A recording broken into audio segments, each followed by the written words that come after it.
Well, good morning. Social Studies 30-1 here again. We're looking at Cold War Part 3. So just to recap, a couple of days back we examined the beginning of the Cold War. We looked at the wartime conferences. We examined the map of Europe that began the Cold War. You had your Soviet satellites, you had NATO versus the Warsaw Pact and so on. And then we moved on to an examination of what happened to Germany, of course, the division of Germany, the Berlin Wall, we talked about non-alignment and so on. Today's topic will be deterrence and the Cuban Missile Crisis as part three of our look at the Cold War. In the old course, and it used to be called Social Studies 30, you'd spend about 2 weeks on the Cold War, and you could actually get quite involved with the Cold War, and we could go deep, we could go far. We can really only spend in the new curriculum about 4 or 5 days tops on the Cold War. So we're getting sort of a survey, an overview of the Cold War, a functioning understanding of the Cold War. But I do miss the old days where we could really get into it and talk about the Cold War in detail. Anyway, let's talk about deterrence. By the time we get to, say, the 1950s, um, what has happened is the Soviet Union has developed their own nuclear bombs. And of course, America beat them to the punch. America used their nuclear weapons on Japan in 1945. Of course, Hiroshima August 6th, Nagasaki August 9th. And many historians have debated whether or not the Americans really needed to use those bombs. The thinking at the time was that for America to defeat Japan, because Japan just was not going to surrender, they weren't giving up. The thinking was that for America to conquer Japan in World War II, they were going to have to land American troops on Japanese soil, on Japan itself. And, they approximated that probably it was going to cost 1 million American soldiers their lives to defeat Japan. And so, the upper level management of America, Harry Truman, the American president, decided to use the nuclear bomb that they'd spent a couple of years developing to expedite, to bring about Japan's surrender quicker than landing American soldiers on Japan, and it would save a lot of American lives that way too. Whether or not they needed to use the nuclear bomb is very debatable. Revisionist history, which means revising history based on new facts and interpretation, would tell us that probably America did not need to use the atomic bomb to defeat Japan. In fact, Japan was likely already going to surrender, not necessarily because of the American threat, but moreover because the Soviet Union, who had just helped defeat Germany in the spring of 1945, the Soviet Union had actually invaded China, which was occupied by Japan at that time. And so Japan recognized that they were in a no-win situation. They were fighting the Americans in the Pacific, and now they were going to have to fight the Soviet Union coming out of China and into Japan. And so many historians now think that that's why Japan surrendered. It was not because of the nuclear bomb, but because they couldn't fight a two-front war. They couldn't fight the Americans and the Soviets at the same time. Which means that maybe dropping those two nuclear bombs was unnecessary for America. I mean, many American historians themselves and military officials have said the dropping of those two nuclear weapons really had no military strategic value. It didn't really affect the war from a military standpoint for Japan. Many historians believe, and I'm finally going to get to the point now, that America dropped those two bombs to warn the Soviet Union. I mean, I talked about this when we looked at the beginning of the Cold War Part 1.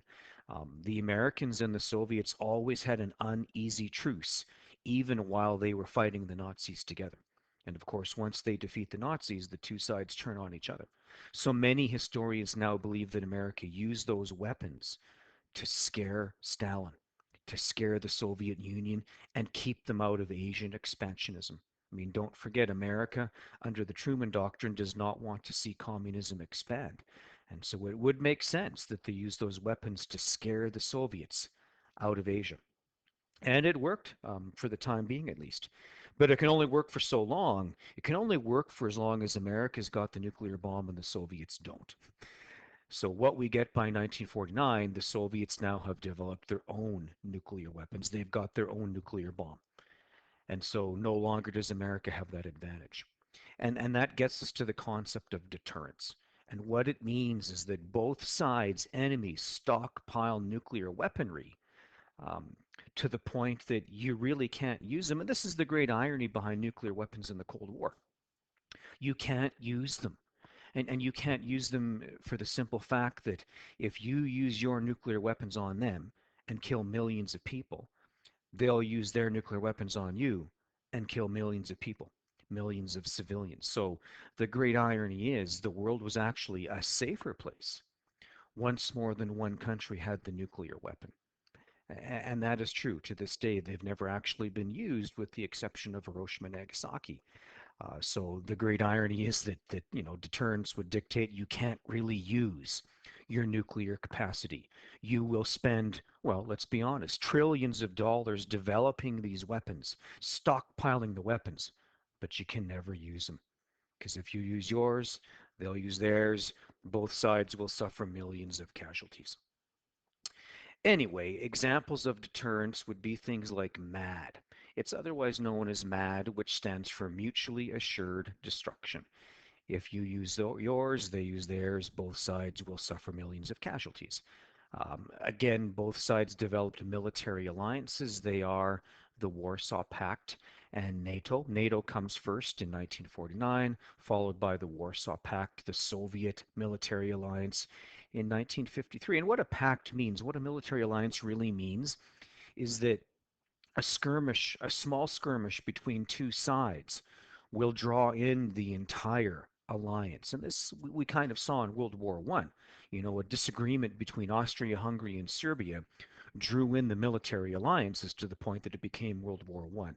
And so the Cold War is also a bit unique in that these alliances are so big that, in fact, a small skirmish between America and the Soviet Union would draw on these massive military alliances and could have given you World War III.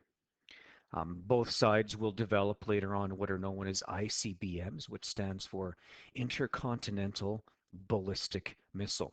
What happens is early on, the nuclear technology, the nuclear weapons, excuse me, are used in the form of bombs. So you've got a nuclear bomb and you're going to drop it on the enemy's city and kill millions of people with the bomb, hence the term the bomb. Trouble with the bomb is that by the 1950s, 1960s, they're actually becoming quite archaic in that, radar systems are so sophisticated on either side. If, for example, a Soviet plane tried to drop a bomb on an American city, the American radar would pick that plane up before it even got close to the American mainland, and they would shoot it out of the sky along with the bomb. And so what they develop are intercontinental ballistic missiles, um, highly sophisticated delivery systems of delivering the nuclear technology. And so in this case, a ballistic missile was a very sophisticated missile. It was pre-programmed. You would point it at the target years ahead of time, and it was completely automated. Literally, all you would do was turn a key, press a button, and you would launch the missile. And it was completely self-guided. It would fly very low to avoid radar, and it would strike the enemy city. Both sides would develop thousands of intercontinental ballistic missiles, many of which are still around and functional today, which could make the world a scarier place than before. We'll talk about that after. Because of the threat of all this nuclear technology, people on both sides, especially in America, it becomes very fashionable to build bomb shelters in your backyard. So just as you would have a garden shed or a shed for your tools, you would also have an underground bomb shelter for your family to escape to in the event of a nuclear war. I'll show you some pictures in a bit. America would develop the North Atlantic Air Defense System, NORAD, which was basically it and DO, distant early warning, were just very advanced comprehensive systems of radar that could detect Soviet missile strikes on the American mainland. NORAD and DO. Um, at this point in the lecture, you should go back to the D2L calendar and view the two short video clips that I posted. about nuclear bombs. One is about what happened when they dropped the bombs on Japan, and the other one talks about a newly invented nuclear bomb, in this case a hydrogen bomb, which is far more powerful than the bombs used on Hiroshima and Nagasaki. They're only a couple of minutes long each. It'll give you some very effective visuals as to how this would have worked, what it would have looked like, and just how real the threat of nuclear war was at that time. So hysteria led to bomb shelters. Duck and Cover is a third video that you should watch on the calendar. I wouldn't watch the whole thing, maybe the first 5 or 6 minutes. It's a cartoon developed for children in school at that time, educating them to duck and cover. Um, the threat of nuclear war was so real that they practiced ducking and covering to avoid nuclear weapons like we would practice lockdowns and fire drills. They happened a lot. They were very specific. And you'll snicker that it's a very hokey video, but at that time it was effective video that all kids would have watched, especially in America. There was a lot of espionage spying on either side. We don't really need to get into that. But what I would like to spend some time on is the Red Scare. This is very important to put you, sort of at that time. This is how fearful people were of nuclear war. We don't really think much of it anymore, especially you don't. You didn't grow up in that era. But I grew up and other people grew up with a distinct threat of nuclear annihilation. And so back home in America, um, you know, the American fear, hatred of communism is best exemplified at home in America through what is called the Red Scare or McCarthyism. The Red Scare is just what you would think. Red being the color of communist revolution, Americans were fearful, scared to death of communism. Back in the 1930s, when the economy was struggling so badly in America, left wing socialist communist groups, I wouldn't say they became popular in America, but they became evident and began to function in America.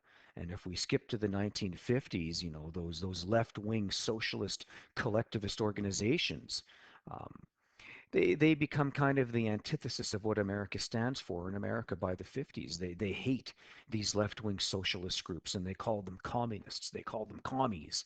They call them the Reds. Whether they were communists or not is debatable. I'm not sure they were that left-wing. I'm sure that some were. Anyway, in America by the 1950s, um, being a communist, being a socialist, being left-wing was a very risky thing to be because they would embellish that into calling you a communist, and they could basically ruin your life. They ruined a lot of people's lives during the Red Scare, best typified by the policy of McCarthyism. Senator Joe McCarthy had aspirations of being an American president in the 1950s. And so he campaigned on the Red Scare platform. He was going to save America from communism. So what he did was he exaggerated the threat of communism in America and then vilified people associated with communism. We would call it, well, it was a modern day witch hunt. What they did was they went after suspected communists or communist sympathizers, people that sympathized with the ideology of communism, and they branded them enemies. They put them on not trial, but what they did was they were the Senate, the American Senate, conducted a series of hearings where they would take the suspected communist or communist sympathizer and they would ask them a series of questions in front of a panel of American senators. And they would ask them, are you a communist yourself? Do you know any communists? Are you associated with communists? And people never went to jail over this, over the McCarthy hearings, the McCarthy trials. But what they did do was they ruined your reputation, they ruined your livelihood, they ruined your life. So a lot of people were ostracized from the community because they were suspected communists. So they lost their jobs, they couldn't get work, they drifted, maybe their families might have left them, their friends turned their back on them. So while no one went to prison, to jail over it, McCarthyism ruined a lot of people's lives, took away their livelihoods, and and I guess you could call this a form of illiberalism for obvious reasons. Senator Joe McCarthy never did become an American president, which is very, thankful. That's the last thing we would want to see. But McCarthyism shows you just how profound the fear of communism was in America, that they're now going after each other, they're going after fellow Americans because they suspect them of communism. Very deep rooted fear. Here's some of those pictures I was talking about. Here's a side view of an American bomb shelter. So very complex, very involved bomb shelters. These ones would be in the mountains of Utah. And so if there was a nuclear war, and what you need to understand in a nuclear war is basically three things can kill you. First of all would be the blast of the bomb or the missile. If you were in any vicinity to the detonation point of the bomb or the missile, you would be vaporized. It'd be like you were never there. If you watch the videos I told you to watch a few minutes back, you would have seen the outlines of people that used to exist in Hiroshima on the bridge near the detonation point, but they're no longer there. Just sort of a vapor stain, a shadow of what they used to be. So that's the first thing that would kill you with a nuclear bomb or a missile. If you're in close proximity, you're vaporized. Second thing that gets you is what is called the shock wave. So when these bombs go off, they unleash a wave that pushes energy out, dozens of miles in some cases. This wave is going hundreds of miles an hour. So fast that, if a nuclear bomb fell in downtown Calgary and you somehow knew of it, by the time you got to your front door, you would have been hit by the shock wave. And that blows everything over. You've probably seen videos and pictures of a shock wave. It would topple buildings, houses, and so on. That's the second thing that would get you. If you've seen the fourth Indiana Jones, he escapes a shock wave by hiding in a refrigerator. I'm not sure if that would work, but that's what you see in the movie. And then the third thing, the one that was really unknown, was the nuclear fallout, otherwise known as the nuclear winter. Um, a nuclear bomb is highly radioactive. And so even if you weren't killed by the blast or the shock wave, everything around you is poisoned with radiation. The food, the water, the air. And it was very unknown how long the nuclear winter would last. The nuclear fallout would be poisonous. Some predicted a couple of decades. Their predictions were hundreds of years, and we'll never know. Hopefully we never have to know. Um, but to escape the nuclear winter, you would retreat to something like this if you were an important person. So if you were a high-ranking American official, you would escape to an underground bunker like this. It's basically a little city underground. There's a hospital, escalators, places to work, housing, etc., etc. But most people wouldn't be going to a bunker like that. They would be going to, I got a picture here for you, a bunker in their backyard. So this would be an average American home and their underground bomb shelter that you can see on the bottom left-hand side of the picture. So steps lead to an underground dugout bomb shelter where that family's going to hide if there's ever a nuclear war. There's the inside of a typical bomb shelter. It's not big, it's not luxurious, it's small, it's tight, it's compacted. And you would need food for years. So canned food, bottled water, and so on. Some had heating, some had air conditioning, but that would be a very uncomfortable existence. You down there with your family for years on end. You can never leave. You're stuck until the fallout has dissipated, which could be dozens of years. That would have been a tough, tough existence.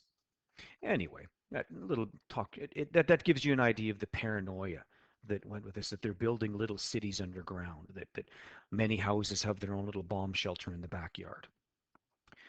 There's the inside, another view of this picture here. So very sophisticated systems of radar. Basically, the government needs to be able to function underground in this bunker. And that's what you see in that photo. Unusual map projection. So Canada was involved in the Cold War, not directly, but inadvertently, and we're involved geographically. We're used to seeing a map like this. There's a typical projection of the Earth that we're used to seeing. And so kids see this map. And if, for example, the Soviet Union were to launch a missile to America, um, it doesn't look like Canada is really involved at all. Canada's not really even in the way. And that's from that projection. But if we look at the world from down looking on the North Pole, and this is Russia, Canada, and America, you can now see that we're very involved. And that if there were to be a Soviet missile strike, it would come this way over Canada and into America. So now, just because of geography, Canada is actually quite involved in the Cold War. We're in the middle of it. Same thing if America were to launch back at Russia, it would go right over Canada. So we're involved, although unwittingly are we involved. And so what that will lead to, here's a picture of what I was talking about earlier. Here's DEW, distant early warning. What Canada did was they allowed America to build part of their radar defense system in Canada because we're in the middle of the two warring sides. So DEW was just a very sophisticated array of radar that would warn the Americans of a missile strike and give them enough time to launch theirs back on the Soviet Union. Thankfully, they never did. There is an Arctic outpost of distant early warning. Okay, brinkmanship. So with that fear of the Cold War in mind, our next topic is brinkmanship. This is the closest we ever were to World War III. Many American politicians who have since retired that were serving during the Cuban Missile Crisis have since said, listen, we were so convinced there was going to be World War III, we had already gone to the underground bunkers. We thought it was a foregone conclusion. We were going to war with the Soviets over Cuba in 1962. So very, very close, but it never actually happened, and that's a good thing because you may not be here if it had happened. The Cuban Missile Crisis exemplifies what we call brinkmanship, the best example there is of brinkmanship. So if you've defined the term good, brinkmanship means that you push your opponent to the brink of war, expecting that he backs down first. And then you've accomplished two things. You didn't have to fire a shot. You didn't have to use your nuclear weapons because they're going to use them back on you. And number two, you won the showdown without firing a shot. Brinkmanship. It's like playing, I don't know if you ever heard of the game Chicken. Chicken is a game they used to play in the 50s. Two cars would race toward each other on a highway, and the guy that veered off the road first was the chicken, and the other guy won. It's a very, very, very dangerous game to play because the other driver is expecting that you're going to veer out of the way, and you're expecting that he's going to veer out of the way, and if you both smash into each other, you both die. So brinkmanship is a very risky gamble, a very expensive gamble. Cuban Missile Crisis, 1962. You need a bit of a background for this. Pre 1959, Cuba was a fascist dictatorship led by a guy named Batista. Talked about that back in chapter 10. In 1959, Fidel Castro and Che Guevara overthrow Batista in the Castro-Cuban Revolution. They chase Batista from the island, and Castro takes over and makes Cuba a communist dictatorship, which really bugs the Americans, of course, because they hate communism. And Cuba is very close to America. It's a half-hour plane ride from Florida. So way too close for comfort for the Americans. So in 1961, the Americans actually try to topple Castro from power. What they do is they take a bunch of Castro's enemies, they give them weapons, they train them, they land them on the island of Cuba at what is known as the Bay of Pigs with the intention these guys are going to topple the Castro government. It was a gong show. Castro knew they were coming. He easily put down the uprising and killed all of the soldiers. And, you know, in the years following that, um, Castro forms an alliance with Khrushchev, Nikita Khrushchev, who is the general secretary of the Soviet Union. And it's an alliance that makes perfect sense. The Soviet Union is a communist dictatorship, Cuba is a communist dictatorship. Both sides need each other. The Soviet Union likes having a little outpost so close to America.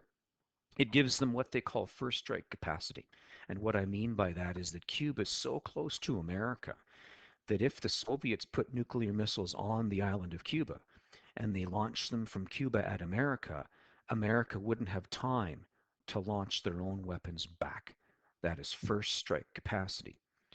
Cuba needs the Soviet Union because Cuba is just a small, impoverished island. whose only resource really is sugarcane that is not very valuable by the 1960s. So, in exchange for letting the Soviets use Cuba as a military outpost, uh, the Soviet Union gives Cuba millions of dollars of aid every single year and keeps that economy afloat. So there's your background. In 1962, in October of 1962, an American spy plane flying a routine mission over the island of Cuba takes some very curious photos. The photos appear to be missile silos.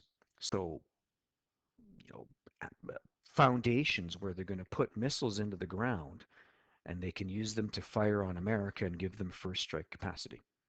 So the Americans freak out over these missile silos being under construction. Kennedy, the American president, demands the missiles be removed. Of course, Khrushchev says no. He wants to advance his sphere of influence. And so there were basically three schools of thought on what to do about Cuba at this time. The first school was called the Hawks, the War Hawks. They said, let's invade Cuba. Let's invade Cuba with military force, knock out the missile silos, and get rid of Castro. That would have been a risky venture because that would have drawn in the Soviets and that could have started World War III. The second school of thought was the Doves, and they just wanted to talk and negotiate, and hopefully this thing would play itself out without having to go to war. The third group were known as the Owls, and these were guys that wanted a moderated military response to what to do about Cuba. In the end, what they do is Cuba being an island, what the Americans do is they establish a naval blockade around the island of Cuba. They're going to stop food and supplies from getting into Cuba, and they're going to force them to negotiate and get rid of the weapons. As well, it was believed that while the missile silos were under construction, the missiles themselves weren't there yet. What good are the silos without the missiles? They got to come from the Soviet Union. And so by blockading the island of Cuba with the American Navy, they could stop the missiles from being delivered to Cuba itself. And that was the plan. And this went on for about 13 days, this standoff, this stalemate, this blockade. The world was terrified. The press leaked it. Everyone knew. Everyone watched it on TV. They read it in newspapers. People freaked out over Cuba. There was a certainty there was going to be World War III and that it was going to be a nuclear war.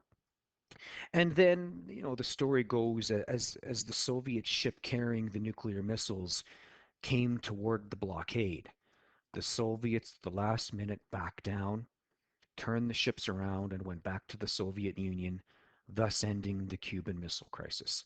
And so it appeared that the Americans had won the Cuban Missile Crisis.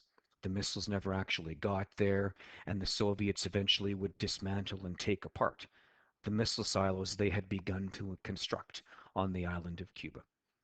And that was the end of the Cuban Missile Crisis. Again, revisionist history. I've read articles lately that said, listen, the missiles were already there and they could have used them almost any time they had wanted to. Um, I'm not sure what to believe. There's probably credence to that, that the missiles were already there and the Americans just didn't see them.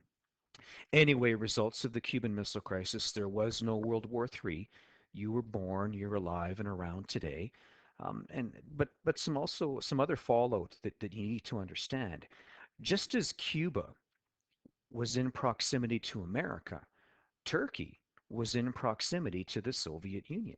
And America had missiles, their own nuclear missiles in Turkey aimed at the Soviet Union, giving them first strike capacity there. So part of the negotiation in Cuba was that the Soviets agreed to dismantle their missile silos in Cuba, and the Americans agreed to dismantle their missile silos in Turkey. So it wasn't as one-sided a victory for America as you might think. Both sides collectively agree that was way too close for comfort, and they established something known as the hotline. And you're going to snicker. The hotline was a direct phone line between America and Cuba. Things were so tight, things were so tense during the missile crisis that a miscommunication, the inability of one side being able to talk to the other side, could have prevented the de-escalation of that crisis and given you World War III. So the hotline is a direct phone line. So if the American president wants to talk to Khrushchev, he picks up the phone and can talk to him immediately. You need to understand this predates the internet and cell phones. Um, when I was a kid, we didn't have cell phones, we didn't have the internet, no one had a telephone answering machine. So if you weren't home to pick up the phone, you never knew that person was calling you. There was no way of getting in touch with someone directly unless they were sitting by that phone. And that was the advantage of the hotline. And finally, we get the establishment of the concept of détente, which is a really important term in 30-1. It means both sides agree to leave one another's sphere of influence alone. America says, listen, we're not going to meddle in Eastern Europe. That belongs to the Soviet Union. Soviet Union says, listen, we're not going to meddle in the Western Hemisphere. That belongs to America. So détente means a de-escalation of the tension. They both realized it was too close to comfort. It had come too close to nuclear annihilation. And so they take a deep breath and they leave each other alone. And that is the story of the Cuban Missile Crisis. There's a video posted as well on the D12 calendar. It's about 5 minutes. You can watch it if you want. And there's a movie they made out of this too, actually. It's called 13 Days, starring Kevin Costner. It's actually a pretty good show. I've never seen it on Netflix, though. I'm not sure how you'd get a hold of that. And there you go. It looked like America had won the Cuban Missile Crisis, but like I said, there were some things going on behind the scenes that might disagree with that. Oh, by the way, here's the island of Cuba. I should have shown you the map earlier. There's Cuba down here. You can see how close it is to Florida, and you can see how it gives them a first strike capacity if they wanted to use their missiles on America. And so all they did was they encircled the island with their ships and blockaded it. Here's Turkey over here.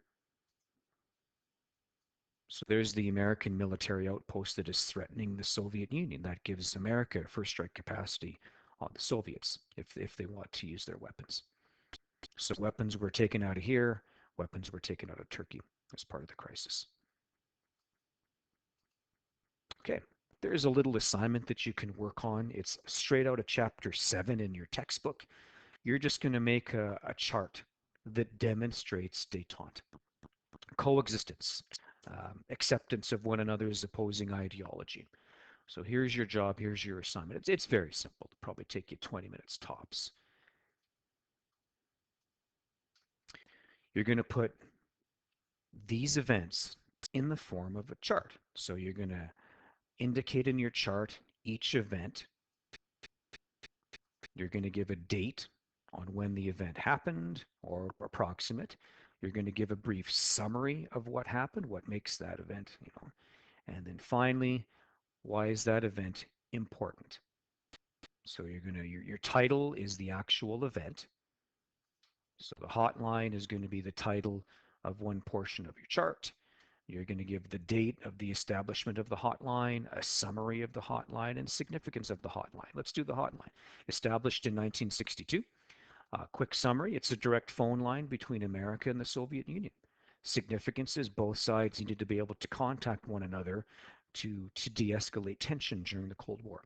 That's all you need to do. So you'll do the Partial Test Ban Treaty, Non-Proliferation, SALT, which stands for Strategic Arms Limitation Talks, and the Helsinki Accords. All of these demonstrate the concept of détente, peaceful coexistence.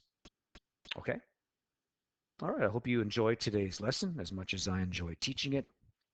We do have one more part to go considering the Cold War. We've got to look at part 4, and that is the proxy wars and the actual end of the Cold War. That one probably will divide into 2 separate parts. So I'm thinking that next Tuesday morning I'll give you the first part of the end of the Cold War, and then Wednesday the second part of the end of the Cold War. And then we'll move on from there. Nice job today.